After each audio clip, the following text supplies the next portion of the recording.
Operation সিঁদুরের পর ফের হামলার ছক পাকিস্তানে। সীমান্তে সক্রিয় জঙ্গিদের আছে ট্রেনিং ক্যাম্প, জানালেন সেনা প্রধান। কাশ্মীরের নিয়ন্ত্রণ রেখায় ফের ড্রোন দেখা গিয়েছে, খবর সেনাবাহিনী সূত্রে। 6টি জঙ্গি প্রশিক্ষণ শিবির নিয়ন্ত্রণ রেখায়, 2টি সীমান্ত এলাকায়। ক্যাম্পগুলিতে সব মিলিয়ে 100 থেকে 150 জঙ্গির থাকার সম্ভাবনা। পাক জঙ্গিদের ক্যাম্পগুলিতে বিশেষ নজরদারি রাখা হয়েছে। সীমান্তের এপারে নজরদারির জন্য ড্রোন পাঠানো হতে পারে, আশঙ্কা সেনাপ্রধান জেনারেল উপেন্দ্র দ্বিবেদী। আইপ্যাকে তল্লাশির সময় ফাইল চুরি করেছেন মমতা বন্দ্যোপাধ্যায়। এই অভিযোগে নবান্নের সামনে ধর্নায় বসতে চান শুভেন্দু অধিকারী, কিন্তু বিরোধী দলনেতাকে পুলিশ অনুমতি দেয়নি বলে অভিযোগ।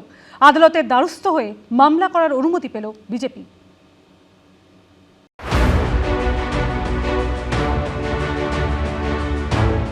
এলেন, দেখলেন, নথিপত্র নিয়ে বেরিয়ে গেলেন। কয়লাকান্দে আইপ্যাকের কর্ণধার ও তার অফিসে কেন্দ্রীয় এজেন্সি ইডির অভিযান তল্লাশিতে মুখ্যমন্ত্রীর ভূমিকায় রাজ্য রাজনীতিতে শুরু হয়েছে শোরগোল। মুখ্যমন্ত্রী নথি চুরি করেছেন বলে চাঞ্চল্যকর অভিযোগ করেছে ইডি। পাল্টা ইডির বিরুদ্ধে তথ্য চুরির অভিযোগ করেছেন মমতা বন্দ্যোপাধ্যায়। এই প্রেক্ষিতে আইপ্যাকের তল্লাশির সময় ফাইল চুরির অভিযোগে নবান্নের সামনে ধর্নায় বসতে চান শুভেন্দু অধিকারী। নবান্নের সামনে বসুন। উনি অবৈধভাবে অমিত শাহজির অফিসে গেছিলেন না জানিয়ে, আমি জানিয়ে যেতে চাই। ফাইল চুরি করেছে, নবান্নর সামনে বসবো। আমি চেয়েছি 15 তারিখ 16 তারিখ একদিন আমি বসতে চাই, পুরো দিন যেখানে বলবে। পুলিশকে চেয়েছি, পুলিশ রেসপন্স করেনি। বুধবার কলকাতা হাইকোর্টের বিচারপতি শম্পা দত্ত পালের দৃষ্টি আকর্ষণ করেন বিজেপির আইনজীবী। তিনি বলেন, এই নিয়ে পুলিশের কাছে অনুমতি চাওয়া হয়েছে, কিন্তু অনুমতি পাওয়া যায়নি। তাই মহামান্য আদালতের কাছে আবেদন, এই নিয়ে মামলা দায়েরের অনুমতি দেওয়া হোক। এরপরে মামলা দায়েরের অনুমতি দেন বিচারপতি শম্পা দত্ত পাল। ইডি গোটা দেশের ক্ষেত্রে এটা আমরা দেখেছি যে নির্বাচনের আগে হঠাৎ করে ঘুম থেকে উঠে পড়ে। ইডি, সিবিআই, কেন্দ্রীয় তদন্তকারী সংস্থা এরা। কিন্তু এই যে ঘটনাটা পশ্চিমবাংলায় ঘটলো, সেটা একটা অনভিপ্রেত, কারণ অন্যান্য কোথাও আমরা এটা দেখিনি। ভারতবর্ষের প্রথম যে মুখ্যমন্ত্রী, পুলিশ কমিশনার সহ আরও বিভিন্ন সরকারি আমলারা সকলে ওখানে ঢুকে পড়লেন।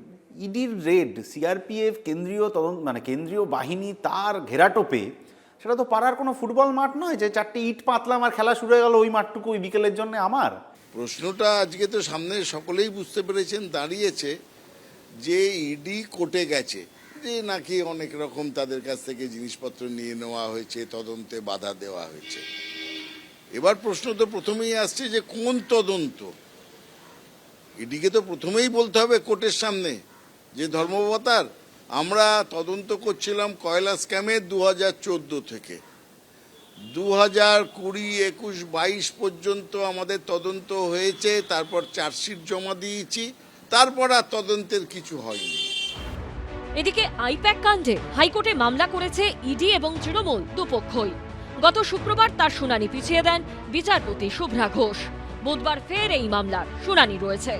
জোড়া মামলার শুনানিতে এজলাসে থাকতে পারবেন শুধু মামলার সঙ্গে সম্পর্কিত আইনজীবীরা। কলকাতা হাইকোর্টের প্রশাসনিক স্তর থেকে এই মর্মে বিজ্ঞপ্তি জারি করা হয়েছে। 2টি মামলার ক্ষেত্রে শুনানি লাইভ স্ট্রিমিং হবে। সৌভিক মজুমদার, উজ্জ্বল মুখোপাধ্যায় ও কৃষ্ণেন্দু অধিকারীর রিপোর্ট, এবিপি আনন্দ। কয়লা পাচার কাণ্ডে তদন্ত জারি রেখেছে ইডি। বাড়ি, অফিসে তল্লাশির পর এবার 3 ব্যবসায়ীকে তলব করল এনফোর্সমেন্ট ডিরেক্টরেট। অন্যদিকে বৃহস্পতিবারের ঘটনার তদন্তে আইপ্যাকের অফিসে নিরাপত্তারক্ষীদের বয়ান রেকর্ড করল ইলেকট্রনিক কমপ্লেক্স থানা।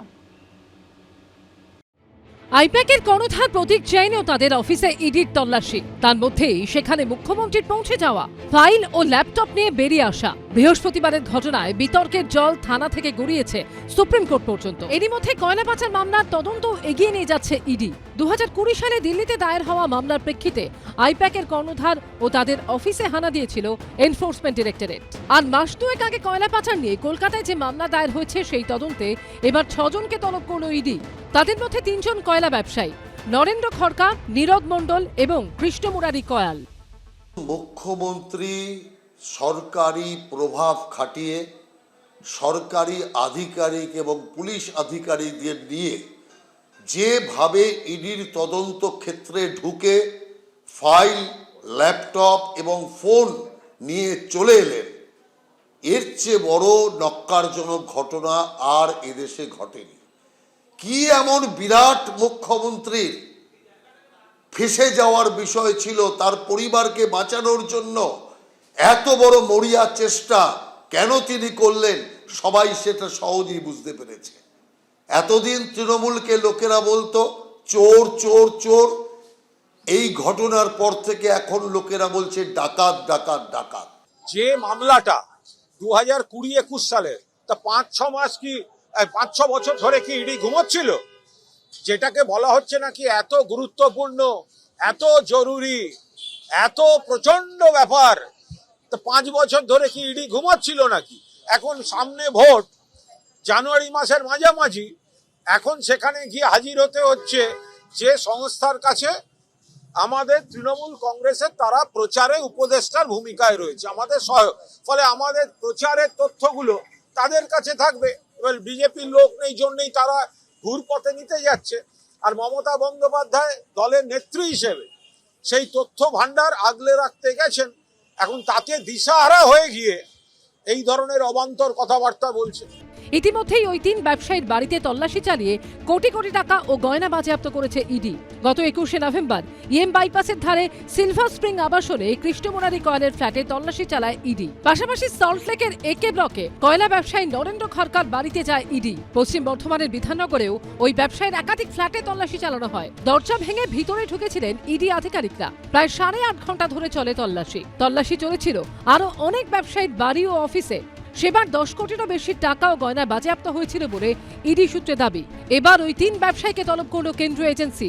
চলতি সপ্তাহে হাজিরা দিতে বলা হয়েছে। ইডি সূত্রে খবর, কয়লা ব্যবসায়ীদের জিজ্ঞাসাবাদ করে তদন্তকারীরা জানতে চান কয়লা খনন করে কত টাকা উঠেছিল, প্রোটেকশন মানি হিসেবে কত টাকা দেওয়া হয়েছিল এবং সেই টাকা কোন কোন প্রভাবশালীর কাছে পৌঁছে গেছে। একদিকে যখন কয়লা পাচার মামলায় সক্রিয় ইডি, তখন অন্যদিকে আইপ্যাকের কর্ণধার ও অফিসে কেন্দ্রীয় এজেন্সির হানার তদন্তে এগোচ্ছে পুলিশও। বৃহস্পতিবার সল্টলেক সেক্টর 5-এ আইপ্যাকের অফিসে ইডি হানা দেওয়ার সময়ও সেখানে পৌঁছে যান মুখ্যমন্ত্রী। যে ঘটনায় মমতা বন্দ্যোপাধ্যায়ের অভিযোগের প্রেক্ষিতেই বিধাননগর কমিশনারেটের অন্তর্গত ইলেকট্রনিক্স কমপ্লেক্স থানায় এফআইআর দায়ের হয়। সেই মামলায় ইতিমধ্যেই আইপ্যাকের অফিসের ভিতরের ও বাইরের সিসিটিভি ফুটেজ সংগ্রহ করেছে পুলিশ। আর এবার অফিসে 3 জন নিরাপত্তারক্ষীর বয়ান রেকর্ড করলেন তদন্তকারীরা। সূত্রের দাবি, তদন্তকারীরা মূলত জানতে চান ইডি আধিকারিকরা সার্চ ওয়ারেন্ট নিয়ে গিয়েছিলেন কিনা, ইডির অভিযানের পর কি পরিস্থিতি তৈরি হয়েছিল। সিসিটিভি ফুটেজের সঙ্গে নিরাপত্তারক্ষীদের বক্তব্য মিলিয়ে দেখতে চায় পুলিশ। প্রকাশ সিনহা, ময়ূখ ঠাকুর চক্রবর্তী ও ব্রতদীপ ভট্টাচার্যের রিপোর্ট, এবিপি আনন্দ। এবিপি আনন্দ, এগিয়ে থাকে, এগিয়ে রাখে।